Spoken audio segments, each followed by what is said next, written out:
அப்புறம் எனக்கு என்னன்னா இப்போ முனிஷ் அண்ணன் வந்து ஆக்சுவலாக இப்போ ஹீரோயினை கூட நான் சமாளிச்சிருவேன் ஸ்பாட்டில். ஆனால் முனிஷ்காந்த் அண்ணனை வந்து சமாளிக்கவே முடியாது. நான் எல்லாருக்கும் நானே போய் டயலாக்லாம் சொல்லி கொடுப்பேன். ஆனால் முனிஷ் அண்ணன்ட்ட மட்டும் அசோசியேட்டை கொடுத்து விட்ருவேன். என்னன்னா நீ இப்போ ஏன்னா என்ன இருந்தாலும் அண்ணன் வந்து ஏதாவது ஒன்று எக்ஸ்ட்ரா போட்டுருவாரு. நான் ஏற்கனவே 3 மணி நேரம் ஃபுட்டேஜ் இருக்கு, இது 4 மணி நேரம் ஆயிடும் அப்படின்னு சொல்லி முடிஞ்ச வரைக்கும் அண்ணன் கண்ணில் தட்டுப்படாம கரெக்டா வந்து அண்ணன் தேடுவார், என்ன அங்கங்க தேடுவார், எங்க எங்கன்னு கரெக்டா அந்த டேக்ல டைமுக்கு போய் ஆரம்பிச்சிடலாம், போயிடலாம் வாங்க வாங்கன்னு சொல்லி அண்ணன் அதுக்குள்ளேயே வந்து ஒன்று சொல்லுவார். அண்ணன் இப்போ ஒன்று சொன்னார்ல, அது எப்படின்னா இன்டர்வல்ல அவங்க சவுத் இந்தியன் ரெஸ்லிங் தோத்துட்டு ஒரு மாதிரி ஃபீலாக உட்காந்துருப்பாங்க. அப்போ நான் அண்ணன்ட்ட சொன்னேன், நீங்களும் ஒரு மாதிரி ஃபீல் பண்ணணுன்னே, பக்கத்தில் நில்லுங்க போதும்னே. இல்லை ஒரே ஒரு டைலாக் போட்டுக்கிறேன் அப்படின்னாரு. என்ன டைலாக்னா என்ன, நான் கற்றுக் கொடுத்த ஒரு டெக்னிக்கை கூட நீ ஃபாலோ பண்ணாமல் இப்படி தோற்று போயிட்டியம்மா அப்படின்னு சொன்னோன்னே நான் சிரிச்சிட்டேன். என்ன நான் சீரியஸாக சொல்கிறேன் சிரிக்கிறீங்க அப்படின்னாரு. இல்லைண்ணே அந்த பொண்ணு வந்து அந்த ஃபைட்டில் வந்து அடிபட்டு செத்து போயிருந்தா கூட நான் கற்றுக் கொடுத்த ஒரு டெக்னிக்கு கூட ஃபாலோ பண்ணியிருந்தா நீ வந்து இந்த கதைக்கு ஆளாக இருக்க மாட்டியம்மா அப்படின்னு நீங்க சொல்லியிருப்பீங்க அப்படின்னு அதுலேருந்து அண்ணன் சொல்றதை விட்டாரு.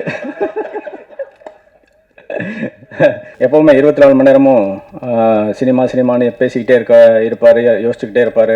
என்ன ஏதாவது வாங்க மீட்டிங் அப்படின்னு கூப்பிட்டா கூட எனக்கு போர் அடிக்கும். திரும்பவும் அதே தானே சொல்லிட்டு இருப்பாரு அப்படின்னு எனக்கு ஐயோ இன்னைக்குமா அப்படின்னு சொல்லிட்டு போனாலும் நைட்டு 2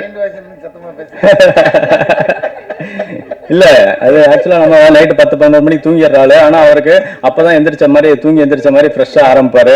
2 மணிக்கெல்லாம் பீக்ல இருப்பாரு, நைட் 2 மணிக்கு. ஆமா நான் எப்படியாவது பேசி எஸ்கேப் ஆகி 3 மணிக்கெல்லாம் வீட்டுக்கு வந்துடுவேன். வந்துட்டு காலையில ஒரு 7-8 மணிக்கு எழுந்து இது பண்ணாலும் அப்பவும் வந்து மெசேஜ் அனுப்பி ஃபோன் பண்ணிட்டு இருப்பாரு. எப்போ தூங்குறாரு எப்போ எந்திரிக்கிறாருன்னே தெரியாது. அந்த மாதிரி வந்து சினிமா அவ்வளவு பேஷனான ஆளு. இந்த சக்சஸ் மட்டும் இல்லை சார், இதை விட பெரிய சக்சஸ் உங்களுக்கு, அதுக்கு தகுதியான ஆள் நீங்க.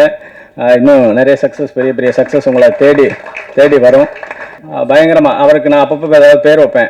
அனலைசிங் ஸ்டார், அப்புறம் கால்குலேட்டிங் ஸ்டார், அப்புறம் எக்ஸ்பெரிமெண்டல் ஸ்டார், இப்படின்னு நிறைய வைப்பேன் அப்பப்போ பேர் வைக்கிறது. ஆக்சுவலாக இப்படி தனித்தனியாக இருந்தாலே அவர் எந்த படமும் கமிட் பண்ணுறதுக்கு அவ்வளோ யோசிப்பார். அதனால தான் 17 வருஷத்தில் 22 படம் தான் பண்ணியிருக்காரு. அப்படி இருக்கும்போது 3 படமும் ஹீரோவாகவும் ப்ரொடியூசராகவும் என்ன நம்பி எனக்கு கொடுத்து 3 படம் அடுத்தடுத்து கொடுத்து அது பெரிய விஷயம் சார். ஆனால் இதுக்கு எனக்கு 3 அவார்டு கொடுக்கலாம். ஏன்னா உங்களை வச்சு நான் 3 படம் பண்ணிட்டேன். முனிஷ்காந்த் சார் கை தட்டுறாரு. ஆமா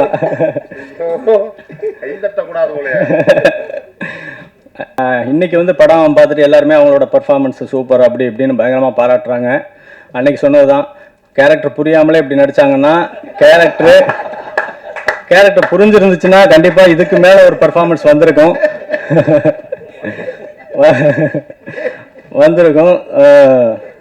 தேங்க்ஸ் ஐஸ்வர்யா மேம். அடுத்ததாக படத்தினுடைய இயக்குனர் செல்லா சார். சாருடைய ஒர்க் நீங்க தியேட்டர்ஸ்ல பார்த்திருப்பீங்க. ஸோ உங்க எல்லாருக்குமே பிடிச்சனால தான் இன்னைக்கு இந்த சக்சஸ் மீட்டும் நம்ம கொண்டாடுறோம். ஸோ அதனால நீங்க கண்டிப்பாக தேங்க் பண்ணணும்னு ஆசைப்படுறோம். So over to you sir. Doctor செல்லா சாரை அன்போடு பேச அழைக்கிறேன். எல்லாருக்கும் வணக்கம். நான் பிசியோதெரபி படிச்சது இப்போ 10 வருஷமா சார்ட்ட சொன்னதே இல்லை, விஷ்ணு சார்ட்ட. இல்லை அவருக்கே தெரியாது. இன்னைக்கு காலி என்னை போட்டு உடச்சிட்டாரு. இல்லை அதனாலதான் சொல்றது இல்லை சார். ஆக்சுவலா வந்து வேல்ஸ்ல எனக்கு சீட்டு கிடைக்கல. என்னோட ஃப்ரெண்டு கணேஷ் நசீர்னு 2 பேர் வேல்ஸ்ல படிச்சாங்க, அவங்களுக்கு சீட்டு கிடைச்சது, எனக்கு கிடைக்கல. அப்புறம் நான் போய் சவிதால தான் படித்தேன். இன்னைக்கு ஆனால் அதே வேல்ஸ்ல வந்து படம் பண்ணி சார் பக்கத்தில் உட்காந்துட்டேன். எல்லாருக்கும் நன்றி.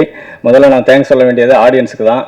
ஆடியன்ஸ் சப்போர்ட் இல்லைன்னா இந்த படம் பார்ட் 2 வந்திருக்காது. ஏன்னா பார்ட் 1க்கு ஆடியன்ஸ் கொடுத்த அந்த உற்சாகமும் ஆதரவும் தான் பார்ட் 2 நாங்கள் பண்ணுறதுக்கு காரணம். இன்றைக்கி பார்ட் 2க்கு அதை விட அதிகமாக ஆதரவு கொடுத்துருக்காங்க, அன்பு கொடுத்துருக்காங்க. அவங்க எல்லாருக்கும் என்னோட மனமார்ந்த நன்றி. அடுத்து நான் தேங்க்ஸ் சொல்ல வேண்டியது ப்ரெஸ்ஸுக்கும் மீடியாவுக்கும் தான். ஃபஸ்ட்டு டே வந்து நூன் ஷோ மேட்னி ஷோலாம் வந்து கொஞ்சம் அவரேஜாக தான் ஃபில் ஆகிட்டு இருந்துச்சு. ஈவினிங்லேருந்து வந்து ஷோஸ் வந்து ஹவுஸ்ஃபுல்லாச்சு. நாங்கள் திருச்சி, மதுரை, சேலம், திண்டுக்கல்னு நிறைய ஊருக்கு போனோம்.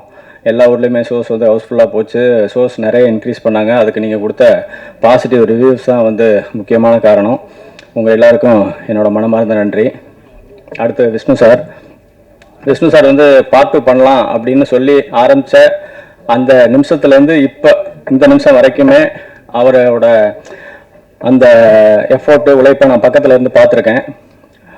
இந்த படம் வந்து பெரிய ஹிட் அடிச்சே ஆகணும் அப்படின்னு அவர் ஆரம்பத்துலேருந்து அவ்வளோ எஃபோர்ட் போட்டார். அது எல்லாத்துக்கும் இன்னைக்கு வந்து இந்த வெற்றி அவருக்கு பரிசாக கிடச்சிருக்கு. ஆக்சுவலாக அவர் எப்போவுமே 24 மணி நேரமும் சினிமான்னு பேசிக்கிட்டே இருப்பார், யோசிச்சுக்கிட்டே இருப்பார். என்ன ஏதாவது வாங்க மீட்டிங் அப்படின்னு கூப்பிட்டா கூட எனக்கு போர் அடிக்கும். திரும்பவும் அதே தானே சொல்லிட்டு இருப்பாரு அப்படின்னு எனக்கு ஐயோ இன்னைக்குமா அப்படின்னு சொல்லிட்டு போனாலும் நைட்டு 2 இல்ல அது ஆக்சுவலா நம்ம நைட்டு 10-11 மணிக்கு தூங்கிடுறாரு. ஆனா அவருக்கு அப்பதான் எந்திரிச்ச மாதிரி ஃப்ரெஷ்ஷா ஆரம்பிப்பாரு. 2 மணிக்கெல்லாம் பீக்ல இருப்பாரு. நைட் 2 மணிக்கு. ஆமா, நான் எப்படியாவது பேசி எஸ்கேப் ஆகி 3 மணிக்கெல்லாம் வீட்டுக்கு வந்துடுவேன். வந்துட்டு காலையில ஒரு 7-8 மணிக்கு எழுந்து பண்ணாலும் அப்பவும் வந்து மெசேஜ் அனுப்பி ஃபோன் பண்ணிட்டு இருப்பாரு. எப்ப தூங்குறாரு எப்ப எந்திரிக்கிறாருன்னே தெரியாது. அந்த மாதிரி வந்து சினிமா அவ்வளவு பேஷனான ஆளு. இந்த சக்சஸ் மட்டும் இல்லை சார், இதை விட பெரிய சக்சஸ் உங்களுக்கு, அதுக்கு தகுதியான ஆள் நீங்க. இன்னும் நிறைய சக்சஸ், பெரிய சக்சஸ் உங்களை தேடி வரும். சார் வந்து எனக்கு வந்து ஆக்சுவலாக நான் கேட்காமலே என்னை கூப்பிட்டு படம் கொடுத்தாரு. அதான் சிலுக்குவார்பட்டி சிங்கம். அந்த படம் வந்து அந்த நேரத்தில் வந்து பெருசாக போகலை. ஏன்னா 6-7 படம் ரிலீஸ் ஆச்சு. அதனால் தேட்டர்ஸ் கிடைக்காம ஆவரேஜாக தான் போச்சு. அப்போ எனக்கு மாதிரி ஒரு வருத்தமாக இருந்துச்சு. அப்போது அவர் கூப்பிட்டு பரவாயில்ல செல்ல, அதெல்லாம் ஒன்றும் இல்லை, எனக்கு லாபம் இல்லைனாலும் நஷ்டம் இல்லை, நீங்கள் அடுத்த கதை எழுதுங்க அப்படின்னு சொன்னார். அப்படி ஆரம்பித்த படம் தான் கட்டா குஸ்தி பார்ட் 1. அப்போ எடிட்டிங்கில் நான் அவர்கிட்ட சொன்னேன், ஒரு விஷயம் சொன்னேன், இந்த படம் வந்து இவ்வளோ அடிக்கும் சார், இவ்வளோ வசூல் பண்ணும் அப்படின்னு சொன்னேன். ஆனால் நாங்கள் நினச்ச அளவுக்கு, நான் சொன்ன அளவுக்கு அது வசூல் பண்ணல. பார்ட் 2 ஆரம்பிக்கும் போது எனக்கு இருந்த ஒரே டாஸ்க்கு என்னென்னா, நம்ம அன்றைக்கி சொன்ன அந்த நம்பரை தாண்டி இது பண்ணணும் அப்படின்றது தான் எனக்கு என் முன்னாடி இருந்த ஒரே டாஸ்க்கு. அது இப்போ பண்ணிடுச்சு. அந்த விதத்தில் எனக்கு ரொம்ப சந்தோஷம். அதை தாண்டி போயிட்டுருக்கு. சார் வந்து ஆக்சுவலாக ஒரு படத்தை வந்து கமிட் பண்ணுறதுக்கு அவ்வளோ அனலைஸ் பண்ணுவார், கால்குலேட் பண்ணுவார். ஒரு ஹீரோவாகவே அப்படின்னா ப்ரொடியூசராக அதுக்கு மேலே பயங்கரமாக. அவருக்கு நான் அப்பப்போ ஏதாவது பேர் வைப்பேன். அனலைசிங் ஸ்டார், அப்புறம் கால்குலேட்டிங் ஸ்டார், அப்புறம் எக்ஸ்பெரிமெண்டல் ஸ்டார், இப்படின்னு நிறைய வைப்பேன் அப்பப்போ பேர் வைக்கிறது. ஆக்சுவலாக இப்படி தனித்தனியாக இருந்தாலே அவர் எந்த படமும் கமிட் பண்ணுறதுக்கு அவ்வளோ யோசிப்பார். அதனால தான் 17 வருஷத்தில் 22 படம் தான் பண்ணியிருக்காரு. அப்படி இருக்கும்போது 3 படமும் ஹீரோவாகவும் ப்ரொடியூசராகவும் என்ன நம்பி எனக்கு கொடுத்து 3 படம் அடுத்தடுத்து கொடுத்து, அது பெரிய விஷயம் சார். ஆனால் இதுக்கு எனக்கு 3 அவார்டு கொடுக்கலாம். ஏன்னா உங்களை வச்சு நான் 3 படம் பண்ணிட்டேன். மணிஷ்காந்த் சார் கை தட்டுறாரு. ஆமா,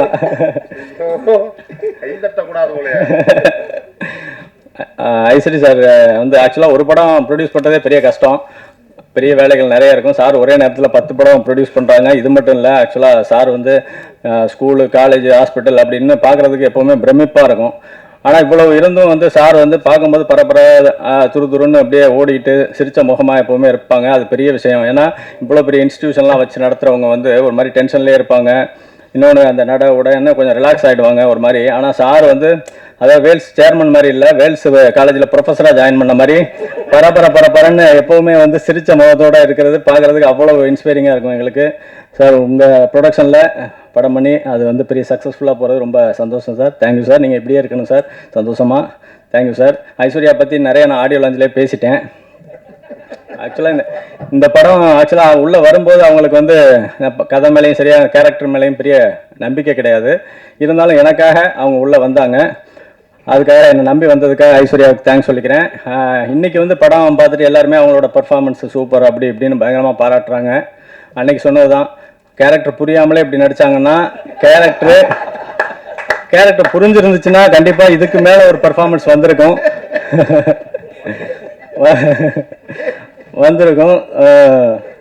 தேங்க்ஸ் ஐஸ்வர்யா மேம். அப்புறம் ஜாரா வந்து ஒரு வரியில் சொல்லணும் அப்படின்னா, ஆக்சுவலாக காட்ஸ் ஓன் கண்ட்ரி அப்படின்னு கேரளாவை சொல்கிற மாதிரி அது காட்ஸ் சைல்டு. அது அந்த மாதிரி ஒரு பவர் உள்ள குழந்தை அது. ஜாரா ஒரு லைட்டு மாதிரி ஸ்பாட்டுக்கு வரும்போதே அந்த ஷூட்டிங் ஸ்பாட்டில் அந்த லைட் பரவும், எல்லாரும் சந்தோஷமாக வந்து ரியாக்ஷனே மாறிடும். ஜாரா இல்லாத ஒரு சில நாள் வந்து ஷூட்டிங்கே டல்லாக இருந்துச்சு. அந்த மாதிரி ஜாராவோட ப்ரெசன்ஸ் இருக்கும். தேங்க்ஸ் ஜாரா. கருணாசனை வந்து கட்டாகுசிக்கு பெரிய ஸ்ட்ரென்த்து. பார்ட் 1லையும் சரி, பார்ட் 2லையும் சரி. ஆக்சுவலாக பார்ட் 1 போய் நான் அண்ணன்ட்ட வந்து சொல்லும்போது இந்த மாதிரி ஒரு கேரக்டர்னு நீங்கள் தான் பண்ணணும், ஆக்சுவலாக லேடிஸை நீங்கள் திட்டணும், ஆனால் அது லேடிஸே ரசிக்கணும், அப்படி ஒரு கேரக்டர்னு. மணிவண்ணன் சாருக்கு அப்புறம் வந்து அது மாதிரி ஆர்டிஸ்ட் இல்லை. ஒரு ஹியூமரு, வில்லத்தனம், கேரக்டர் எல்லாம் கலந்து பண்ணக்கூடிய ஒரு ஆர்டிஸ்ட் இல்லை தமிழ் சினிமாவில். நீங்கள் வந்து ஏற்கனவே 5 வருஷம் எம்எல்ஏவாக இருந்துட்டீங்க, போதும்ண்ணே நீங்கள் சினிமாவுக்கு வாங்க அப்படின்னு நான் அப்போவே சொன்னேன் அண்ணன்ட்ட. நான் என்ன பண்ண மாட்டேன்னா சொல்கிறேன், படம் வந்தால் பண்ண போகிறேன் அப்படின்னு சொன்னார். இல்லைண்ணே கட்டாகுசிக்கு அப்புறம் பாருங்கள் அப்படின்னு சொன்னேன். அதே மாதிரி கட்டாகுசிக்கு அப்புறம் நிறைய அண்ணனுக்கு படம் வந்துச்சு, எனக்கு ஃபோன் பண்ணி அப்பப்போ சொல்லுவார் இது மாதிரி அப்படின்னு. இப்போ பார்ட் 2லையும் வந்து அண்ணன் பர்ஃபார்மன்ஸ் ஊரே வந்து பாராட்டுது. இதுக்கப்புறம் நிறைய காமெடி ரோல்ஸு நிறைய வரும்னு பழையபடி கலக்குங்க. அப்புறம் எனக்கு என்னென்னா, இப்போ முனிஸ் அண்ணன் வந்து ஆக்சுவலாக இப்போ ஹீரோ ஹீரோயினை கூட நான் சமாளிச்சிருவேன் ஸ்பாட்டில். ஆனால் முனிஸ்காந்த் அண்ணனை வந்து சமாளிக்கவே முடியாது. நான் எல்லாருக்கும் நானே போய் டயலாக்லாம் சொல்லி கொடுப்பேன். ஆனால் முனிஸ் அண்ணன்ட்ட மட்டும் அசோசியேட்டை கொடுத்து விட்ருவேன். என்னென்னா நீ இப்போ ஏன்னா என்ன இருந்தாலும் அண்ணன் வந்து ஏதாவது ஒன்று எக்ஸ்ட்ரா போட்டுருவார். நான் ஏற்கனவே 3 மணி நேரம் ஃபுட்டேஜ் இருக்குது, இது 4 மணி நேரம் ஆகிடும் அப்படின்னு சொல்லி முடிஞ்ச வரைக்கும் அண்ணன் கண்ணில் தட்டுப்படாமல் கரெக்டாக வந்து அண்ணன் தேடுவார், என்ன அங்கங்கே தேடுவார், எங்கன்னு கரெக்டாக அந்த டேக்கில் டைமுக்கு போய் ஆரம்பிச்சிடலாம், போயிடலாம் வாங்க வாங்கன்னு சொல்லி அண்ணன் அதுக்குள்ளேயும் வந்து ஒன்று சொல்லுவார். அண்ணன் இப்போ ஒன்று சொன்னார்ல, அது எப்படின்னா இன்டர்வலில் அவங்க சவுத் இண்டியன் ரெஸ்லிங் தோத்துட்டு ஒரு மாதிரி ஃபீலாக உட்காந்துருப்பாங்க. அப்போ நான் அண்ணன்ட்ட சொன்னேன், நீங்களும் ஒரு மாதிரி ஃபீல் பண்ணணுன்னே, பக்கத்தில் நில்லுங்க போதும்னே. இல்லை ஒரே ஒரு டைலாக் போட்டுக்கிறேன் அப்படின்னாரு. என்ன டைலாக்னா என்ன, நான் கற்றுக் கொடுத்த ஒரு டெக்னிக்கை கூட நீ ஃபாலோ பண்ணாமல் இப்படி தோற்று போயிட்டியம்மா அப்படின்னு சொன்னோன்னே நான் சிரிச்சிட்டேன். என்ன நான் சீரியஸாக சொல்கிறேன் சிரிக்கிறீங்க அப்படின்னாரு. இல்லைண்ணே அந்த பொண்ணு வந்து அந்த ஃபைட்டில் வந்து அடிபட்டு செத்து போயிருந்தா கூட நான் கற்றுக் கொடுத்த ஒரு டெக்னிக்கு கூட ஃபாலோ பண்ணியிருந்தா நீ வந்து இந்த கதைக்கு ஆளாக இருக்க மாட்டியம்மா அப்படின்னு நீங்க சொல்லியிருப்பீங்க அப்படின்னு. அதுலேருந்து அண்ணன் சொல்றதை விட்டாரு. அது காளி அண்ணன் வந்து ஆக்சுவலாக வரும்போதே சொன்னேன், நிறைய நீங்கள் லீட் ரோல்லாம் பண்ணிக்கிட்டு இருக்கீங்கன்னா இந்த படத்தில் வந்து சின்னதாக தானே இருக்கும், ஒன்றும் தப்பாக நினச்சிக்காதீங்க அப்படின்னு. அதெல்லாம் ஒன்றும் இல்லைன்னா இது நம்ம படம் அப்படின்னு சொல்லிட்டு அண்ணன் வந்தார். அண்ணன் தேங்க்ஸ்ண்ணே. அதே மாதிரி எல்லாருக்கும் தேங்க்ஸ் சொல்லிக்கிறேன். ஏன்னா ஆல்ரெடி டைம் ஆகிடுச்சு. ஷான் பற்றி ஒன்று சொல்லணும். ஆக்சுவலாக நானும் விஷ்ணு சாரும் வந்து இந்த படத்தை எப்படியாவது ஹிட் பண்ணணும் அப்படின்னு சொல்லி பேசும்போது ஷான் மட்டும்தான் சொன்னார், இல்லை இந்த வந்து பெரிய படம், இது 100 கோடி அடிக்கும், அது ஏன் நீங்கள் வந்து கம்மியாக நீங்கள் ஃபீல் பண்ணுறீங்க, இது வேறு மாதிரி, இதை நம்ம பண்ணுவோம் செய்வோம் அப்படின்னு ஆரம்பத்துலேருந்து இந்த படத்துக்கு பெரிய ஒரு நம்பிக்கையாக சொல்லி கூட இருந்து கடைசி வரைக்கும் பண்ணி கொடுத்த ஷானுக்கு என்னோட பெரிய நன்றிகள். அதே மாதிரி டிஓபி சார் சூப்பர் விஷுவல் கொடுத்தாரு, பரத் செமையாக எடிட் பண்ணார், ஆர்ட் டேரக்டர் செமையாக செட்டெல்லாம், அந்த வீடு செட்டெல்லாம் செட்டு மாதிரியே தெரில. நிறைய பேர் அங்கேயே இன்னொரு கேமராமேன் கூட கேட்டார், அது அங்கேயே எடுத்துட்டிங்களா அண்ணா நகர்லேயே அப்படின்னு. அது தனியாக செட்டு போட்டது. சுப்ரீம் மாஸ்டர் நாங்கள் கொடுத்த டார்ச்சரு, அந்த கொடுத்த டைமிங் ரொம்ப கம்மி இருந்தாலும் அதுக்குள்ளே அவ்வளோ பெரிய எஃபோர்ட் போட்டு சூப்பராக சுப்ரீம் மாஸ்டர் பண்ணியிருக்காங்க. அப்போ தாரக் சார், மோக்ஷா மேம், அப்புறம் லிசி மேம் எல்லாருக்கும் என்னோட தேங்க்ஸ் நன்றியை சொல்லிக்கிறேன். ஸ்ரவந்தி வந்து ரொம்ப பேக் போன் மாதிரி இருந்து பிகினிங்லேருந்து எண்டு வரைக்கும் ரொம்ப ஸ்மூத்தாக அழகாக வந்து இந்த படம் நடக்கிறதுக்கு அவங்க ரொம்ப உழைப்பை போட்டிருக்காங்க. சீதாராம் சாரும் அப்படி தான். இந்த படத்தில் ஒர்க் பண்ண டெக்னீஷியன்ஸு, மேனேஜர்ஸு, அசிஸ்டன்ட் டைரக்டர்ஸு எல்லாருக்கும் என்னோட தேங்க்ஸ் சொல்லிக்கிறேன். Thank you sir, thank you. Thank you so much அல்லா சார். நீங்க படம் மட்டும் பண்ணல, ஒரு வெற்றியும் தேடி கொடுத்துருக்கீங்க. அதனால உங்களுக்கு ஒரு குட்டி சர்ப்ரைஸ் இருக்கு. யூஸ்வலா வேல்ஸ் ஃபிலிம் இன்டர்நேஷனல்ல படம் பண்ணாலே கிஃப்ட் கொடுப்பாங்க. ஆனால் இவ்வளோ தூரம் பிளாக் பஸ்டராக இருக்குங்கும் போது பெரிய கிஃப்டாகவே கொடுப்போம். ஸோ அப்படிங்கும்போது I will like to request Vels film இன்டர்நேஷனலுடைய producer doctor Ishari K Ganesh அவர்கள் டு பிரசன்ட் ஒரு token of love and appreciation to நம்மளுடைய டிரெக்டர். அண்ட் இந்த token of love and appreciation என்ன அப்படின்னு பார்த்தீங்கன்னா, உங்களுக்கு வந்து ஒரு தங்க பிரேஸ்லெட் மற்றும் செயின், almost 10 sovereign.